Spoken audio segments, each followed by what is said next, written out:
జమున గారు ఇక్కడున్న వాళ్ళకి అనుకోండి, తెలుగు వాళ్ళకైతే మీరంటే ఏంటి అనేది తెలుస్తుంది. సో మీకు రెస్పెక్ట్ ఎక్కువగా ఇస్తూ ఉంటారు. కానీ ఇప్పుడు ఉన్న వాళ్ళందరూ కూడా బయట నుంచి వచ్చిన వాళ్ళే కదా. సో మరి వాళ్ళకేం తెలియదు పాపం, అందుకని వాళ్ళకి తెలీదు. అలాంటప్పుడు మనం ఏదో డబ్బు కోసం అని యాక్ట్ చేయాల్సిన అవసరం లేదు. తెలియదు. మీరు మామూలుగా హీరోయిన్గా ఉన్నప్పుడు ఎవరైనా బయట వాళ్ళు కన్నడ నుంచి కానీ తమిళ నుంచి కానీ అటు నుంచి వచ్చినటువంటి ఇండస్ట్రీ వాళ్ళు ఎవరైనా ఉన్నారా? మన తెలుగు ఇండస్ట్రీలో యాక్ట్ చేశారా? ఎందుకు చేయలే? అప్పట్లో కూడా చేశారు కదా. అది ఎవరు ఉదయ్ కుమారు, కళ్యాణ్ కుమారు, మరి ఎంజిఆర్, తెలుగులో కూడా వాళ్ళు హీరోయిన్స్ అండి. హీరోయిన్స్ ఆ రోజుల్లో టాప్లో ఉన్నది నేను, సావిత్రి ఎక్కువ. ఓకే. సో అప్పట్లో ఎవరైనా గుర్తు తెచ్చుకుంటే సావిత్రి గారు, సావిత్రి గారి తర్వాత మీరే గుర్తొస్తూ ఉంటారు. మరి మీ ఇద్దరికి ఉన్నటువంటి అనుబంధం ఎలా ఉండేది అప్పట్లో? చాలా క్లోజ్. ఎన్ని మూవీస్ యాక్ట్ చేశారండి? ఎక్కువగా మీ ఇద్దరి కాంబినేషన్లో చాలా మూవీస్ వచ్చాయి. మూవీస్ లెక్క పెట్టలేదు కానీ మొత్తానికి చాలా చేసాం ఇద్దరు. ఓకే. చాలా క్లోజ్, ఓన్ సిస్టర్స్ లాగా ఉండేవాళ్ళం. సో మ్యారేజ్ చేసుకునేటప్పుడు ఆపలేదా మీరు? అప్పటికి అది చేసేసుకున్నారు. తర్వాత తెలిసిన తర్వాత కూడా అంటే మీకు చెప్పలేదా మ్యారేజ్ చేసుకున్నప్పుడు ఆమె? అప్పటికి ఇంకా నేను చిన్నదాన్నే కదా. మనం పొలం మాంగళ్యమని అప్పుడు చేసుకుందట. కానీ వీళ్ళిద్దరి రొమాన్స్ మిస్ అమ్మ అని చెప్పి టానీలో మిస్ అమ్మ, మిస్ ఎమ్మ, మిస్ ఎమ్మ 100 డేస్లో జమినీను సావిత్రి ఇద్దరు క్లోజ్గా ఉండడం చూసా. ఆ జమినీ వచ్చి నా భుజం చేసి మామ పొలం అన్నాడు. ఓయ్ ఎన్నయ్యా, నా సావిత్రి ఎన్నయ్యా అని చూసా. నేను సావిత్రిని అనుకుంటున్నావా? అప్పటికి తెలుసు మాకు. అప్పటికి అర్థమైందా మీకు?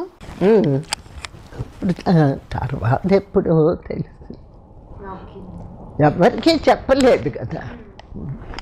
సో ఆ మూవీ చూసారా అండి? మహానటి మూవీ చూసారా మీరు? చూడలేదమ్మా. చూడలేదా? అంటే సావిత్రి గారు ఇలా అని చెప్పి, అంటే మా అందరికీ తెలీదు ఆమె చిన్నప్పుడు కానివ్వండి, అలాగే మ్యారేజ్ ఎలా జరిగింది ఆ తర్వాత. నాకైతే తెలీదు, చూడలేదు, చూడదలుచుకోలేదు కూడా. నాకు ఒక ధైర్యం ఉంది, కొంతమంది లెజెండరీస్ లైఫ్ జోలికి వెళ్ళకూడదు, వెళ్తే పర్ఫెక్ట్గా తెలుసుకొని వెళ్ళాలి. నేను పత్రికల్లో చదివింది కానీ ఇతరులు చెప్పింది కానీ చూస్తే అస్సలు సావిత్రి లైఫ్కి దీనికి సంబంధమే లేదు అని చెప్పి విన్నాను. ఎంతవరకు నిజమో తెలియదు, చూడాలి. అంటే మామూలుగా సావిత్రి గారి గురించి మీకు ఎన్నో విషయాలు తెలుసు. మేము జస్ట్ సినిమా చూసి మేము అంతే కదా అనుకున్నాం మేమంతా. మరి మీకైతే కనుక అసలు మీకు ఆమెకి ఉన్నటువంటి ఆ రిలేషన్లో ఏమైనా కొన్ని ఇన్సిడెంట్స్ ఏమైనా జరిగాయా? జరిగాయి కదా. ఎందుకంటే తను నా పెళ్ళి కుదిరినప్పుడు తనే నన్ను పెళ్ళి కూతుర్ని చేసింది.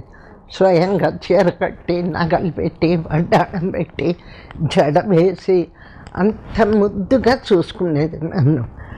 అప్పుడు తను అప్పటికే పెళ్ళి చేసుకుంది. తర్వాత అమ్మాయి కూతురు పుట్టింది. తర్వాత షీ వాజ్ క్యారింగ్ సతీష్ని. ఇప్పుడు కూడా నా దగ్గర ఫోటోలు ఉన్నాయి, కడుపుతూ ఉంది సతీష్ని నా పెళ్ళి నాటికి.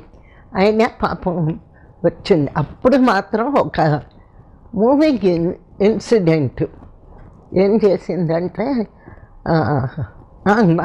నా కొడుకు పుట్టాడు, పెళ్ళైపోయి నా కొడుకుని ఉయ్యాల్లో వేస్తుంటే తను వచ్చింది. అప్పుడు నన్ను కావలించుకొని ఏడ్చింది. చెల్లి ఏమిటది, పుణ్యం కొద్దీ పురుషుడు, దానం కొద్దీ బిడ్డలు అంటారు, నువ్వు అదృష్టవంతురాలివి అని ఏడ్చేసింది. అంటే అప్పుడు నేను నీళ్ళు తుడిచి వద్దక్క ఏడవద్దు, నీకు మాత్రం ఏం తక్కువ, నువ్వు ఇంకా ఆ జమిని గురించి ఆలోచించొద్దు, నీకు బంగారం లాంటి 2 పిల్లలు ఉన్నారు, వాళ్ళని చూసుకో, నీ వరీసు ఈ చెడ్డ అలవాటు మాని. అతను ఏమిటి అనేది తనకు ముందు నుంచి తెలుసు, మొత్తం ఇండస్ట్రీకి తెలుసు. తెలిసినప్పుడు ప్రేమ దోమ అనుకుంటూ పెళ్లి చేసుకున్నావు. ఆయన ఏదో 2 పిల్లలు, ఇంకా నువ్వు అతని గురించి ఆలోచించుకున్నావు, పిల్లల భవిష్యత్తు ఆలోచించు, వాళ్ళని చూసుకొని బోలెడు ఆస్తి పోయింది పోగా, ఎంత ఆస్తి, ఎందుకంటే తమిళ్లో బాగా చేసింది కదా, ఆ రోజుల్లోనే లక్షలు తీసుకునేది. సో కాబట్టి ఇంకా అది మర్చిపో, మనం పిల్లల్ని చూసుకొని హ్యాపీగా ఉండు అని సలహా ఇచ్చిన తర్వాత మళ్ళీ కలిసారా మీరు? తర్వాత ఇదంతా అయిన తర్వాత ఒకసారి కొడైకెనాల్ వెళ్ళాను. ఆమెకి అక్కడ కొడైకెనాల్లో ఎస్టేట్స్ ఏదో ఉన్నాయంట కదా? కొడైకెనాల్లో మంచి పెద్ద బంగ్లా ఉంది. అప్పుడు కూడా నేను అప్పటికే ఆర్థికంగా ఇబ్బందుల్లో పడింది, ఏదో ట్యాక్స్లని ఇవన్నీ పోయినాయి. ఆ ఇల్లు మాత్రం ఉంది కొడైకెనాల్. అప్పుడు వెళ్ళినప్పుడు కూడా నేను తనని చూడడానికి వెళ్ళి అప్పుడు కూడా చెప్పాను, అక్క పోయిన ఆస్తి వదిలే, నీకు ఇంకా ఇక్కడ బంగ్లా ఉంది, ఇది అమ్మేసి మరి ఆ డబ్బుతో ఇంకో చిన్న మంచి ఇండిపెండెంట్ హౌస్ కొనుక్కో, అప్పటికే అది ఇల్లు అది ఇదేదో తిరుగుతుంది, వద్దు నీ స్టేటస్కి మంచిది కాదు, నువ్వు రాణిలాగానే బ్రతకాలి, ఇది అమ్మేసి, ఎందుకు ఇక్కడ నీకు ఇప్పుడు ప్రతి సమ్మర్లో వచ్చి ఇక్కడ ఉండకపోతే ఏమైంది, ఇది అమ్మేసి రీఇన్వెస్ట్మెంట్ చేసుకో, మంచి బంగ్లా కొనుక్కో, ఆ మిగతా డబ్బు FDRలో వెయ్యి, నెలకింత నీవు వస్తుంది, చక్కగా నువ్వు క్వీన్ లాగా ఉండక చెప్పేదాన్ని సలహాలు. సో మరి చివరి రోజుల్లో అంటే చివరిగా ఎప్పుడు కలిసారు మీరు? తను ఇంకా చివరి ఏమిటి కోమాహంలోకి వెళ్ళిపోయాకే, నేను ఇక్కడికి వచ్చేసాను కదా అప్పటికే. సో కోమాలోకి వెళ్ళిపోయిన సంవత్సరం తర్వాత వెళ్ళాను, చెన్నై వెళ్ళినప్పుడు చూచాను. సో అప్పుడు జమినీ గణేశన్ గారు ఉన్నారా? అప్పుడు ఆయన లేడు కానీ ఈ అబ్బాయి కొడుకు ఉన్నాడు, సతీష్ గారు. అప్పుడు చిన్నపిల్లోడు కదా, అతను ఒక్కడే చూసుకున్నాడా? అది ఎవరు చూశారు కానీ ఒక డాక్టర్ ఉన్నారు, నేను వెళ్ళినప్పుడు వాళ్ళ అబ్బాయి ఉన్నాడు. ఏమో మరి జమినీ వచ్చి చూసేవాడట. అంటే ఆమె హాస్పిటల్లోనే ఉన్నారు మీరు వెళ్ళేటప్పటికి? ఇంట్లో ఉంది. అంటే ఆమెకి హెల్త్ బాగోక చనిపోయారని చెప్పి అంటుంటారు కదా, మరి ఏదో వ్యాధి వచ్చిందని అన్నారు, మరి దాని గురించి ఏమైనా మీకు ఏమైనా ఐడియా ఉందా? వ్యాధి అంటే తనకి డయాబెటీస్ ఉంది, లో బీపీ ఏవేవో మామూలుగానే ఉన్నాయి.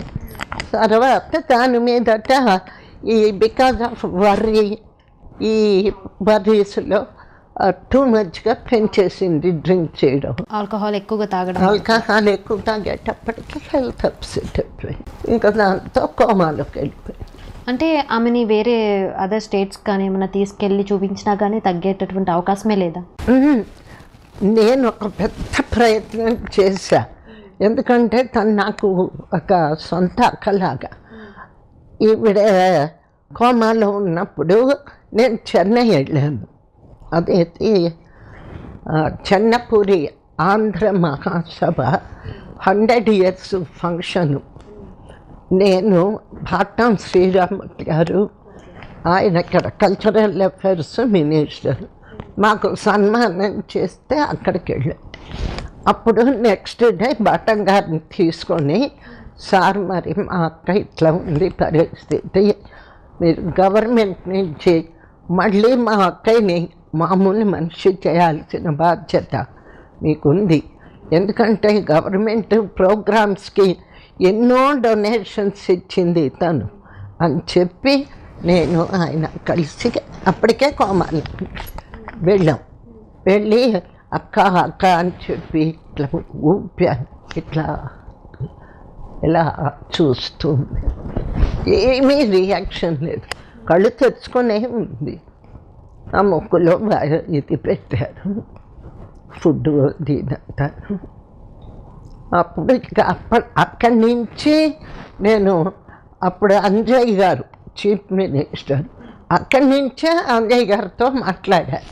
సార్ ఇట్లా ఉంది, మా అక్కని మళ్ళీ మనిషిని చేయండి, మీరు గవర్నమెంట్ తరఫు నుంచి అక్కని అమెరికా పంపించి మళ్ళీ మామూలుగా వెనకటి సావిత్రిని చేయించండి సార్ అంటే, తప్పకుండా అమ్మ చేద్దాం, మీరు చెప్పాక మాత్రం తప్పకుండా చేద్దాం. అది చాలా మంచి ఆయన పాపం అంజయ్ గారు. అన్న తర్వాత డాక్టర్లు వద్దన్నారు, అయిపోయింది, ఏదో ట్యూబులు పెట్టి ఉంచామంతే, ఆమెను కదిలిస్తే మాత్రం పోతుంది. అందుకని చెప్పి ఏం చేయలేక కాసేపు ఏడు చేసి వచ్చేసాం. చాలా పెద్ద ప్రయత్నం చేశాం అక్కని తీసుకెళ్ళి. 89 డాక్టర్స్ డే స్పెషల్. కుటుంబ సభ్యుల మెడిసిన్ పై 50% తగ్గింపు, డాక్టర్ కన్సల్టేషన్ ఉచితం, డైట్ మరియు ఎక్సర్సైజ్ చార్ట్, ఇమ్యూనిటీ బూస్టర్ మరియు ఫ్రీ కౌన్సిలింగ్, అన్ని రకాల అనారోగ్య సమస్యలకు 89 తో పరిష్కారం.